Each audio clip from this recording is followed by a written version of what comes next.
Hello, my Juicy Co-creators. Lilou here on the Juicy Living Tour in Santa Barbara. I know you recognize my guest. I'm with Jack Canfield. Hello. Hi, glad to be with you. I'm thrilled to be interviewing you. I remember being in the audience of the Oprah Winfrey Show, and you were, maybe 4 or 5 of you were there to talk about The Secret and the Law of Attraction. I could feel the energy and the tipping point. There was something in that room happening, huh? Well, it was something happening because that was going out to almost 40 million people around the world. And when you can affect 40 million people with a message that literally brought that book, the movie, and then later became a book, The Secret, into everybody's living room and into everybody's consciousness, that was a magical moment. It was a tipping point for sure. You had many tipping points in your life. You're known for the Chicken Soup of the Soul and over, I think, 500 million copies in print all around the world. I mean, this is big success, and we're sitting here today in your beautiful mansion in Santa Barbara. And you wrote The Power of Focus. I remember very much that book and the success principles. And I would love to hear your view on success. Well, I think success, I used to believe it was being able to produce any result you want. In fact, Tony Robbins had this wonderful saying. He said, success is being able to do whatever you want with whomever you want, wherever you want, as much as you want. That was kind of funny. But for me, it was just being able to produce whatever result you wanted, whether it was financial or health or a house like I live in or whatever. But about 5 years ago, it shifted for me, and I don't know exactly why, but it turned into success is fulfilling your soul's purpose. So you could come here and live in an A-frame home in the middle of the woods in Massachusetts and write poetry. And if that's what you were meant to do and you did that, and maybe only 35 people ever read it, you would have fulfilled your purpose. And so it's doing that thing. And I think the way to understand what that is, I do 3 different techniques I help people understand their purpose with. One is I'll take them on a visualization. They go up a mountain, they go into a temple, and this angel comes down, the guardian angel, and gives them a gift, and that gift represents their life purpose. And I would say 80% of the people I do that with get a gift, and they're blown away by it. You know, my life purpose is to bring love to children, or my life purpose is to, create peace and harmony in the world, or my life purpose is to bring joy into the medical profession so it's not so scary for people. With the 20% who don't, I have them do a paper and pencil exercise where you say, what are the 2 qualities that you feel most describe you? So for me, it's love and joy. I'd be curious what yours are if you want to play this game in a minute. And then I said, what are the 2 ways you most love expressing those? And for me, it's inspiring people through stories and empowering people through the seminars I do where I teach them tools to become more successful. And then we ask, describe the world as if it were perfect according to you right now. And there's a kind of a trick in this question, because whatever it is that you describe as the perfect world, part of your purpose is to help create that. So someone will say, well, everyone's living ecologically sustainable lives. So then what are you going to do to help bring that about? Well, you're going to use these 2 qualities that you have and express them through these ways you like to express them to create an ecologically sustainable world. For someone else, it might be using their focus and their perseverance to bring about harmony in corporations. So whatever they say the perfect world is, that's part of their destiny to create that. So mine ends up being inspiring and empowering people to live their highest vision, which I believe everyone, if the world was working perfectly, everyone will be living their highest vision in a context of love and joy. And I added after the meltdown in Wall Street, in harmony with the highest good of all concerned. Because if people on Wall Street had been worrying about everybody and not just themselves, then it could have never happened. I mean, they bankrupted countries like Iceland and Ireland and so forth, Greece. So the reality is that we can get in touch with our purpose that way. And then the last way is to do what we call a joy review, to go back over your life and ask yourself, when did I experience the greatest joy? Because we know when you're experiencing joy and you're lit up and you're expansive and you're excited, you are on purpose. It's your feedback system from the universe, from yourself, whatever. And I had a woman, I wrote about her in my book, The Success Principles, called Julie Lapley. And she was 26 when I met her. And she had always loved animals. Everyone said, oh, Julie, you have to be a veterinarian when you grow up. You love animals so much. She goes to Ohio State University. She starts taking the things you have to take to become a veterinarian. Biology, biochemistry, anatomy. She hated it, because it was all like this science stuff. And she really just liked animals, to pet them and love them and nurture them and all that. And so she was miserable. And she said, I sat in my room on a rainy day and I said to myself, when was I happy? Because I'm not happy. And she said, I realized every time I was involved in leadership, I was, in the Girl Scouts, in student leadership in high school, and on the student council, and so forth, summer camp and whatever. And she said, I realized I get happy when I'm leading. So she went to the people at university and she said, there's not a degree in leadership. You can't get, and we need leaders, but there's no degree in leadership. Will you let me create my own program, like some communication classes, some psychology classes, and so forth, and we'll call it a degree in leadership? And they said yes. So it took her an extra year to graduate, but she got this degree in leadership. When I met her, she was 26, and she was teaching leadership at the Pentagon to people that had ranks of major and colonel. She was teaching new leadership skills. So, she found her purpose by going back and looking at when she was happy. And any of us can do that. Was it playing music? Was it being a teacher? Was it inventing things? Was it solving problems? Was it managing? And when you find that, and you can look at this history of joy, that's probably your purpose. Now, purposes can evolve, but they rarely really change. Yeah, but can we really make a living from our life purpose? Because some of us, for example, love photography or something else, or art, but there's this struggle. Mm-hmm. There's this money struggle. What do you recommend there? Mm-hmm. Well, my the woman that my son is living with in New York right now is a photographer. She just came back from Japan after the Fukushima thing, and she was sent over there on assignment. She makes a good living as a photographer. One of my sons is an artist, and he's doing very well. So yes, you can. Now, is it harder than, let's say, being a doctor? Probably. There's a lot more people out there, and because now we have so much duplicated art, like, we can buy a CD of, Yo-Yo Ma, and it's probably one of the greatest cellists ever. Mm-hmm. Makes it a little harder for the kid down the block who's a cellist to get the same kind of attention. But yes, I believe you can make a living at it. You may have to learn some new skills like marketing, internet sales, whatever. But yes, you can. And I think too, I'll give you an example. I know a woman, she loves to surf. Just loves to surf, comes alive when she's surfing. And it was like, well, how do you make a living surfing? Mm-hmm. She actually created a training for corporate executives, women only, and she brings them to Hawaii, and they go out on surfboards, and she teaches them how to surf. And what happens is, how you do anything is how you do everything. Like in golf, I have a friend who teaches golf, and he works with executives. If they don't follow through with their golf swing, they don't follow through with their projects at work. Mm-hmm. If they take their eye off the ball, they take their eye off their projects. Mm-hmm. So she noticed some of them they jump to the front of the board too fast. They try to catch the wave before it's really there. They wait too long. They're doing the same thing in business. And so everything that she's doing on the board with them is a metaphor back to where they're not working effectively in business. And they leave with all these great business insights. And she's been out in a bikini all week on the surfboards in the Hawaii Ocean. And she's making I think she charges these people $5,000 or $10,000 a week. So is she making a living doing what she loves? Absolutely. But you have to work at finding a way to monetize that. And there may not be a job description. You can just go get a job. Like my wife's a day maker. She makes people's days. Everyone says, you made my day. And she does. And people will call her up. I just need to hear you talk for a few minutes so you can make my day. Or she'll leave a message on someone's phone. They never erase it. They always have it there. Now, you're not going to apply for a job as a day maker at Apple Computer, but she's found a way in life to do what she does and do it in such a way that it makes people's days wherever she is, whatever kind of job she might have. A lot of sport athletes use the power of visualization. Yes. Is that something? I'm sure it is. It has to be. Oh yeah, no. I think the greatest research on the power of visualization really started in sports. There's a guy named Charles Garfield who wrote the first book on peak performance in America, and he got the information about visualization in sports. He was at the Olympics in Italy. I forget which one that was, but way back when the Russians were winning all the medals, and he got one of the Russian weightlifting coaches drunk, and he took him to a gym, and Charles is a weightlifter, or was, and he got him to show him why they were winning all the medals. And what they were doing is they had perfected visualization. Most of us visualize, we just go in and we kind of visualize this fuzzy picture of whatever we want. The Russians were spending 5 to 10 minutes doing color bars just to get the colors to come in clearly before they even began to visualize, and then how they get the kinesthetics involved and get their full energy in there.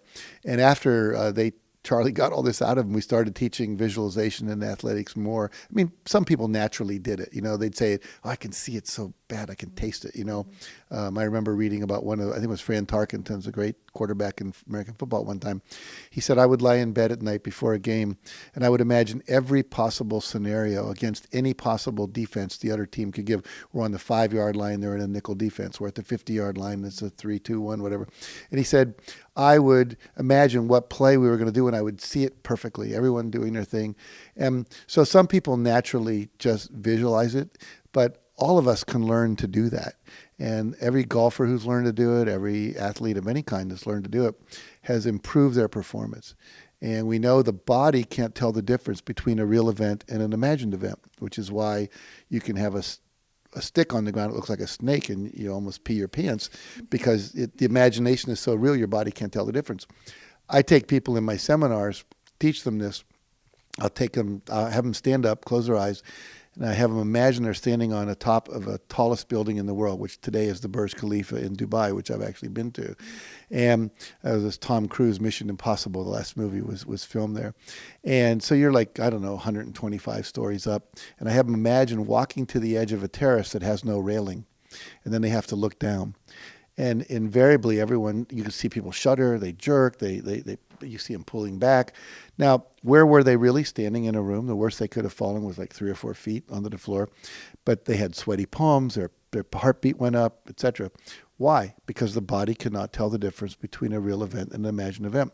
So we can rehearse anything in visualization, actually get better at it. Jean Houston, who's a wonderful teacher, actually does, she'll take artists and she'll say, okay, you got 5 minutes to draw a leaf. No, draw a leaf. She says, okay, now we're going to close our eyes and we're going to go inside and we're going to go to 2 years of art school in 10 minutes.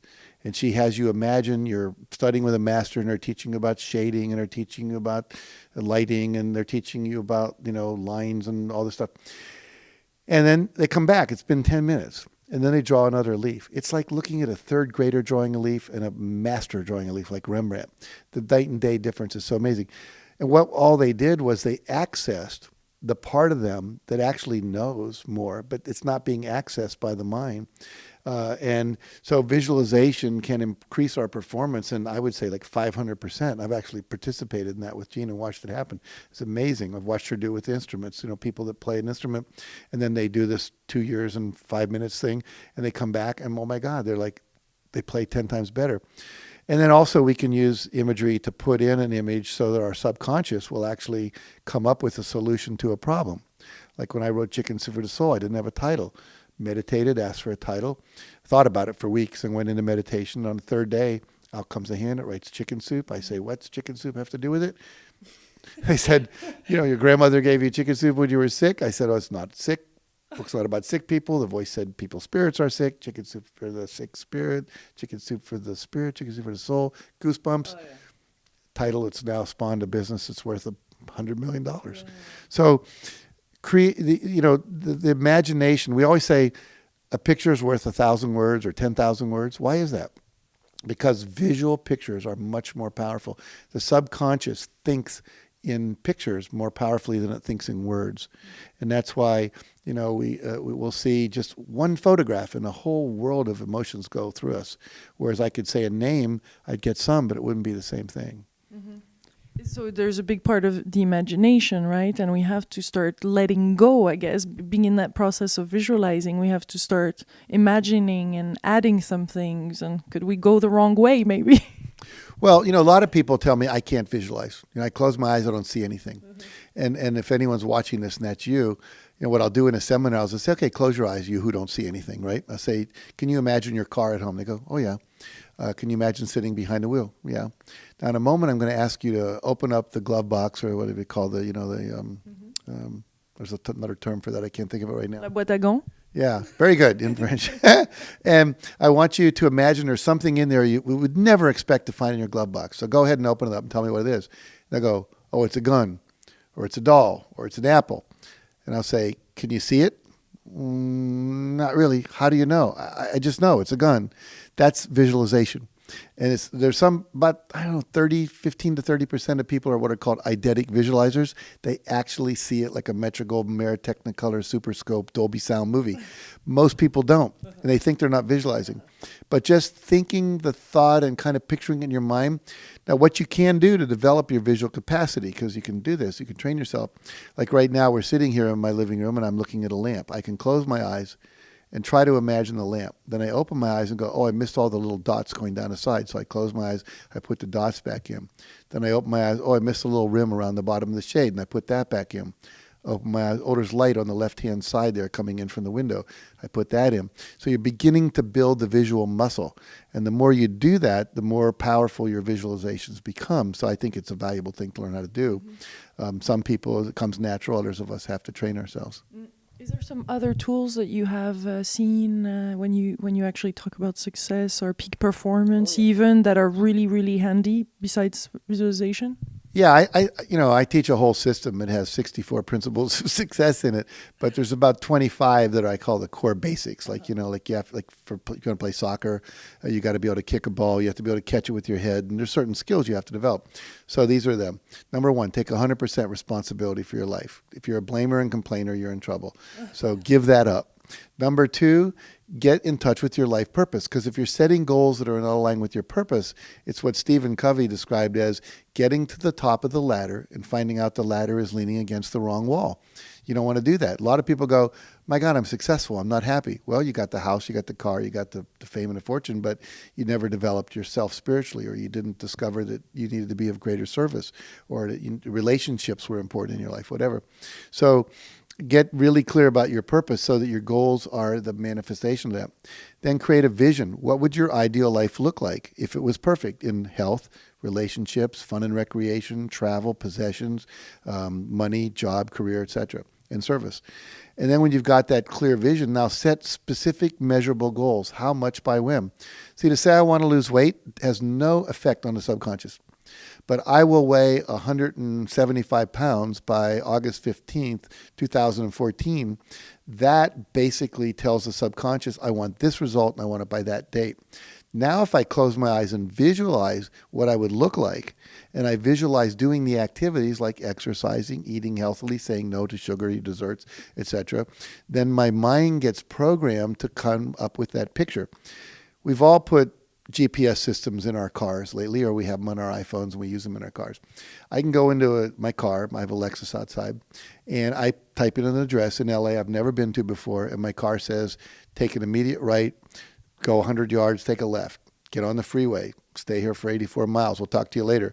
Then it says, coming up in 1 mile, you're going to need to take a right-hand turn. It tells me exactly how to get there, but it doesn't work if I don't put in a destination. You have to have a destination. Your brain works the same way. Your brain is a GPS system, but it needs a destination. The destination is your goal, stated in words, and then visualized in pictures. And then the GPS system says, okay, now I know where we want to go. We'll figure out how to go there. And that's when you'll start getting what I call inspired action thoughts. You'll be in the shower and you go, oh, I should call my cousin Morty. I don't know why I want to call cousin Morty. Just call him because your intuition said to. And you call him up and he says, hey, I just started this new multi-level marketing company. I think you should be involved in it. And all of a sudden, 2 years later, you got passive income of $100,000 a year, which you never would have happened if you hadn't called Morty that day. So you start to get inspirations of things to do, things to say, people to meet, etc. And then you need to do them. In other words, action is required. The last 6 letters of the law of attraction are ACTION. The word satisfaction in Latin comes from satis and facere, which means to make, like the manufacture, a factory. And the word faction, satisfaction, means enough making, enough doing gives you joy, gives you satisfaction. So there is action required. But before we get there, you want to affirm and visualize your goals every day, visualizing for a few minutes in the morning, a few minutes at night. And then you have to believe it's possible for you to do it. So you've got to look at your belief systems. The biggest thing that trips people up with the law of attraction is their unconscious limiting beliefs. I want that car, but I can't afford it. I want that car, but people are going to resent me and my family if I have it. I want that car, but if I have it, my kid will probably wreck it. So all of a sudden it's like saying, hi, Domino's Pizza, I want to have a pepperoni pizza with peppers and onions and tomato. And, oh, but never mind, I can't afford it. You call up the pizza place 5 or 6 times, they're going to have your call number. They're going to go, don't answer that phone. That guy's crazy, right? So we don't want to be canceling the order every time we put it out with a negative thought. And yet a lot of those negative thoughts are unconscious. We're not even aware we have them. I'll give you a good example. I had a friend took one of my seminars about 5 years ago. And I thought he was an amazing person, but he wasn't doing well financially. It didn't make any sense to me. I said, it's got to be a limiting belief in there. So there's this process where I ask people to close their eyes, get in touch with something you want that you're not manifesting, and then feel the feeling in your body of not having that thing, the frustration, the resentment, the resignation, whatever it might be. Then I ask them to locate a part in their body where there's some kind of tension, pain, some feeling of something different. They scan the body. He got in touch with a band across his back, a tension on his shoulders. Then I say, get in touch with that feeling and really feel it. And how wide is it? How big is it from side to side? How tall is it? Is it hollow? Is it solid? Is it wet? Is it dry? So really focus on it for about a minute or two so you really feel it. Then go back in time to the earliest time you can remember feeling that exact feeling. And all of a sudden, he was with his father. He was just out of high school. And he'd gotten a job at the same insurance company his father had. And his first commission check, he was so excited because it was really large. And he thought, oh, my dad's going to be proud of me. He takes his check and he shows it to his dad. And his dad's face kind of went. And he saw his dad become crestfallen. And he said, I realized at that point that my check that month was bigger than my dad, who had been working for that company for like 20-some years. And he said, I loved my father. It pained me to see him in pain like that. And I made a decision, I'll never do anything that would cause my father pain again. Mm-hmm. Now, he made that when he was like 18 or 19. Here he was in his 40s, not making a lot of money and not realizing that he was still operating under that limiting decision he made. It was unconscious. Whenever he'd start to have more success, he would sabotage it. This part of him that didn't want to hurt his father. When he was able to bring that into his consciousness and realize he didn't need to do that anymore and that he could make as much money as he wanted, he left that seminar. And in 2 days, made 1/5 of his previous year's salary in 2 days and went on to like triple or quadruple his income for that year. And now he's making a ton of money. So that's the kind of thing we've got these limiting beliefs that we don't even know we have. So we have to release those through, there's many techniques, tapping, Sedona method, Byron Katie's work, etc. And then we have to have a plan. You need to make a plan for how you're going to achieve these goals. So the plan may not be exactly the way it happens, but without a plan, we won't take action because we don't know what we're supposed to do. If you don't know what plan to make, then go find someone who's already done what you want to do. How did you start the salon? How did you become a best-selling author? How did you get your own TV show? You know, whatever it is. I want to do what you do, but I don't know how you did it. So go ask. I mean, I'm sure if someone said, how did you get your own TV show? You'd say, okay, I'll tell you. And but there was not a plan. Like, this is a great example because I'm really, there's no goals. Like, I'm not sure I believe in goals anymore because I see when you're in the present moment and really living it, there's one great opportunity after the next and the next. And how could we know what's the best for us? Because when we're in that space, you know, things really show up. I know. And I agree with you. And we'll talk about that in a minute. But stay with me back here for a second, okay? Because it's really cool where you're going. But if someone came to you and said, hey, how did you get your own TV show? Would you tell them? Mm-hmm. Yeah, you'd be glad to. Most people would. Most people are glad to tell you how they lost 50 pounds, how they became a millionaire, how they got their own column in the newspaper, whatever. So if you don't know what to do, go ask somebody. Now, what you're saying, and I think it's true, but see, here's the deal. Think of this as an evolution in consciousness and an evolution in personal empowerment. You and I are primarily living right now where we surrender. We have a vision of something we want. We kind of surrender it, and then things show up and we follow them. You know, I ended up having a lot of TV work for a while. I didn't plan to go do it, but someone said, hey, what would you think if Chicken Soup for the Soul became a TV show? I go, cool, let's do it. You know, and then out of that, someone said, what if we made a Chicken Soup for the Soul movie? What if we did a Chicken Soup for the Soul musical play? Now, I hadn't planned all of that. I remember once when I was a teenager, I wanted to be an actor. My cousin was an actor, so I said, I want to act in a movie someday. And I let it go. And then along comes A Secret, and I get to be in a movie. And then because I was in that movie, I got to be in a movie called I forget it was called Living the Key, something like that. And I actually got an acting part. I actually got to pretend I was a motivational speaker. I got to talk at this person and tell him he was running away from himself. I got to really act. It was fun. Oh, it took a lot of years for that to happen, but it did show up. But I think what's valuable about what you're bringing up is this. My friend Michael Beckwith, who's the black guy in the movie The Secret, he's a minister and a beautiful man. And he has these 4 stages of spiritual development. It says, first stage, you feel like you're a victim. And a lot of people say, I'm a victim. The world does it to me. My husband was abusive. My parents were alcoholics. I got raped when I was 17.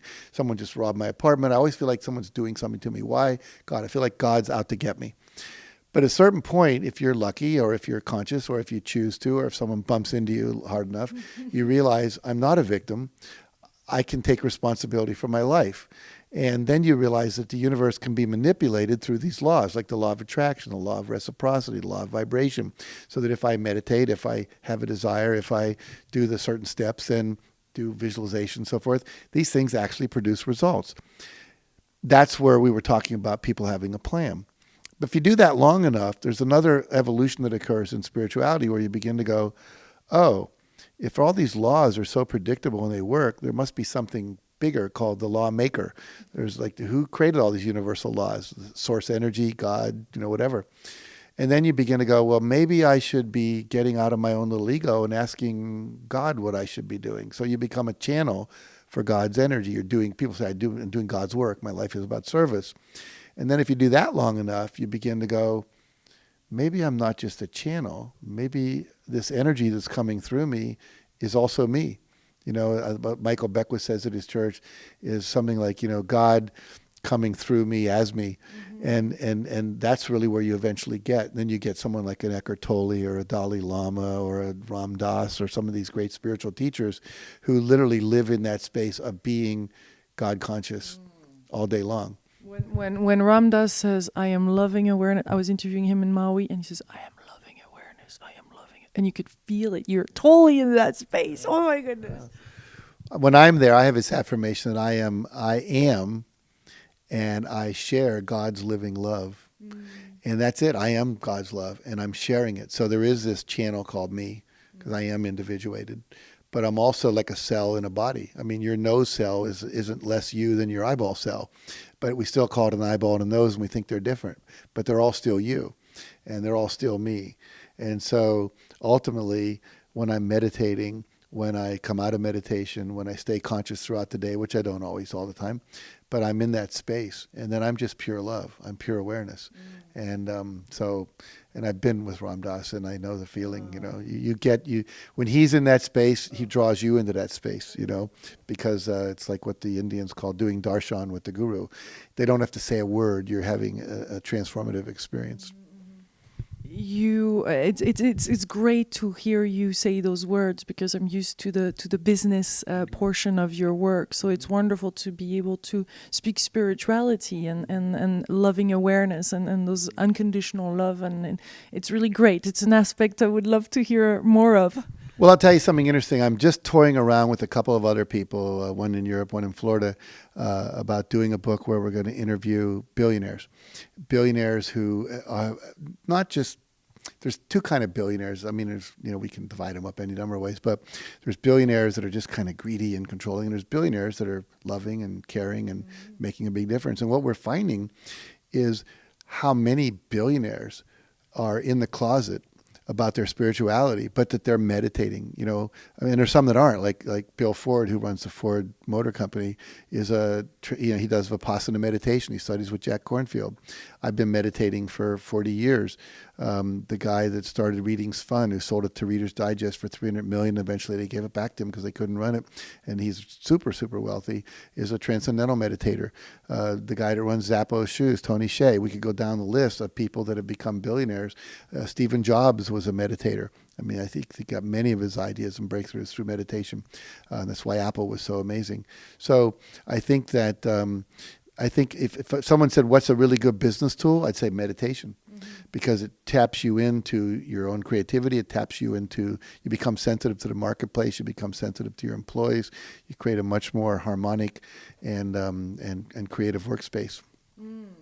And so how do you define spirituality? I don't spend a lot of time defining it. I've never really thought about, look, spirituality is. No, because there's just so much labeling in all of that, and in the end, it's not so much about defining something. But I know you're so good with words and communicating, and I'm really wondering how you would put it. Well, I may just now prove you wrong. But I make the distinction between spirituality and religion. Religion is a form. And it's a form of rituals and behaviors and how you sit in church and whether you bow or pray or hold your hands like this, all of which are useful at a certain point in evolution. But spirituality for me is the spirit that flows through that form. And sometimes forms become so encrusted that it can't hold the spirit anymore. It's like a snake molting its skin. It's like a church that has to reconsider its stand on women. Should women be priests and ministers? So things that may have been the right form for that spirit at a certain time. So it's the water that flows down a river. It's not the riverbank. It's not the glass it's held in. It's this energy. So I think of spirit as energy. And one of the beautiful things about the Islamic religion, which I learned when I was in Morocco a number of years ago, is in the Islamic religion you never see pictures in church of people, animals. There's never an image like we have of Christ in Christianity and Krishna in Hinduism and so forth, or Buddha in Buddhism. And the reason they say we don't want to get hung up on the form. The reason originally burqas and long dresses and even men wearing, things, kaftans that came all the way to the ground was, we don't want you to get hung up on the physical form, like the beauty of the face, but the beauty of the spirit. And so, I think that's a beautiful, beautiful idea. All that filigree is energy, it's God's energy moving. And we can remember it's the energy, it's not the form that we have to pay attention to. Well, thank you so much for this delicious conversation. I really, really enjoyed this, and I'm thrilled to have met you in person, and this was one of my big dreams, so thank you. My pleasure. Thanks for having me. Big, big kiss, my GC co-creators from beautiful Santa Barbara. Thank you for your support and love. Send you big, big kisses from this beautiful land. Bye.